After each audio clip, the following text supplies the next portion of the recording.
Chapter 7. The Weakness of Overreaction. Let's get something straight. Overreacting never made anyone powerful. It never solved a problem. It never earned respect. It never built trust.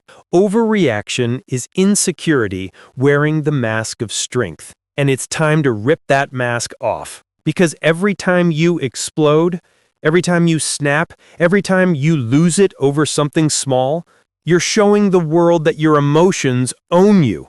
That's not control. That's captivity. The loudest person in the room isn't the strongest. They're usually the weakest. The one who can't stand silence, can't handle waiting, can't bear being misunderstood. That's the person ruled by fear, not confidence. Loud is weak. Calm is powerful. Think about the people you respect most. The ones who move with quiet authority. They don't rush. They don't argue. They don't react. Why? Because they've learned something most people never do. You don't need to prove power when you have it. Overreaction is proof you've lost your center. It's your nervous system screaming, "I can't handle this." And when you can't handle yourself, life will handle you. That's the truth no one wants to admit. Every time you let anger, jealousy, or fear dictate your words, you trade your power for the illusion of control. You think you're asserting dominance, but you're actually broadcasting instability. And people see it. They feel it. They learn they can manipulate you through your emotions. You've given them the blueprint. The calm leader and the loud fool face the same pressure, the same insult, the same disappointment. But one breathes, observes, and responds. The other explodes, reacts, and regrets. One earns respect. The other loses credibility. That's the difference, and that's the discipline. Because it's not about pretending you don't feel. It's about mastering how you express what you feel. Emotional control doesn't mean emotional suppression. It means emotional precision. You have a choice. React and scatter your energy everywhere, or pause, channel it, and move deliberately. That's the key. Let's break it down. Every overreaction has 3 stages. Stage 1, the spark. Someone says something, you feel heat in your body. That's the trigger. Stage 2, the fire. You interpret it, you take it personally, your ego steps in. Stage 3, the explosion. You release it through words, tone, or body language, and you lose ground. Here's how to flip the script.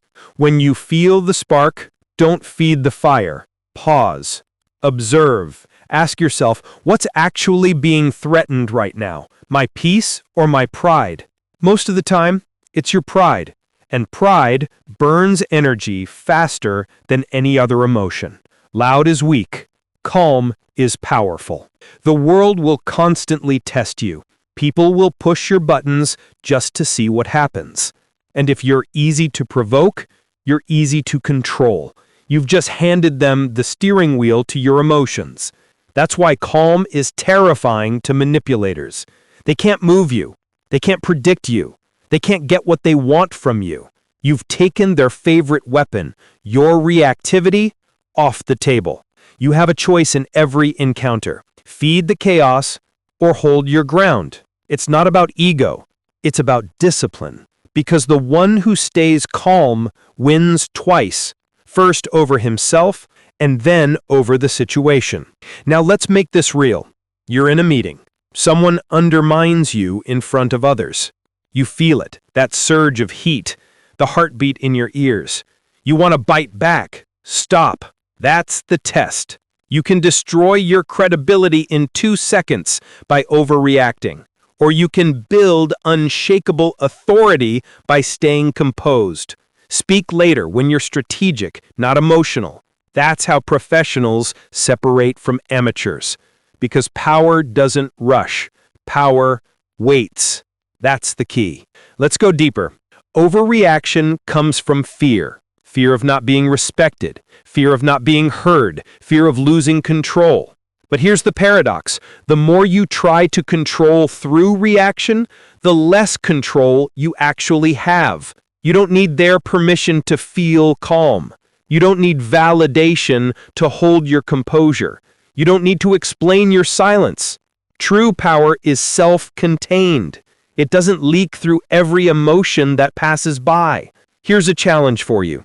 The next time something irritates you, delay your reaction by 10 seconds.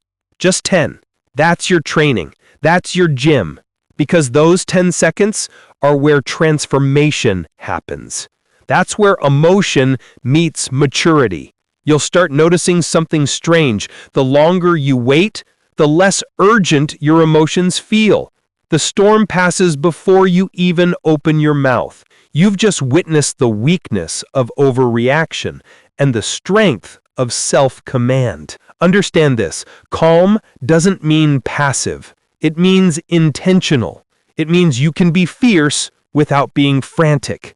You can be decisive without being defensive. You can be dominant without being loud. Because loud is weak, calm is powerful. And when you live that way, people start to listen. They lean in when you speak.